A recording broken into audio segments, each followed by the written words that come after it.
పకడ్బందీగా ధాన్యం కొనుగోళ్లు 24 గంటల్లోనే రైతులకు చెల్లింపులు చేస్తున్నామన్నారు మంత్రి నాదెండ్ల మనోహర్. ఈ సందర్భంగా ఆయన మాట్లాడుతూ 29,39,432 మెట్రిక్ టన్నుల ధాన్యం సేకరణ చేశామన్నారు.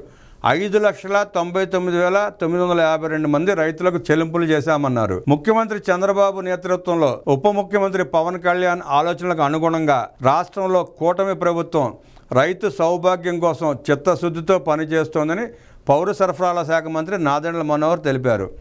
కూటమి ప్రభుత్వంలో రైతు సమస్యల పరిష్కారానికి అత్యంత ప్రాధాన్యత ఇస్తున్నామన్నారు. జగన్ ప్రభుత్వం రైతు సమస్యలను పరిష్కరించడంలో విఫలమైందని విమర్శించారు. ఈ మేరకు సామాజిక మాధ్యమం ఎక్స్లో మంత్రి నాదెండ్ల మనోహర్ ట్వీట్ చేశారు. 2024-25 ఖరీఫ్ సీజన్లో ధాన్యం సేకరణ, డబ్బుల చెల్లింపులో పకడ్బందీగా ముందుకు వెళ్లామని స్పష్టం చేశారు. రైతుల నుంచి 29,39,432 మెట్రిక్ టన్నుల ధాన్యం సేకరించగలిగామని అన్నారు.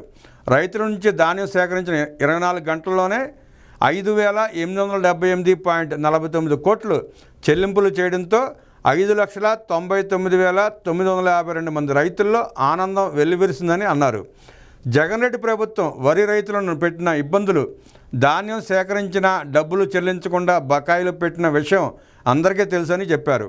జగన్ ప్రభుత్వం రైతులకు పెట్టిన 1,674 కోట్ల బకాయిలను కూటమి ప్రభుత్వం చెల్లించిందని మంత్రి నాదెండ్ల మనోహర్ తెలిపారు.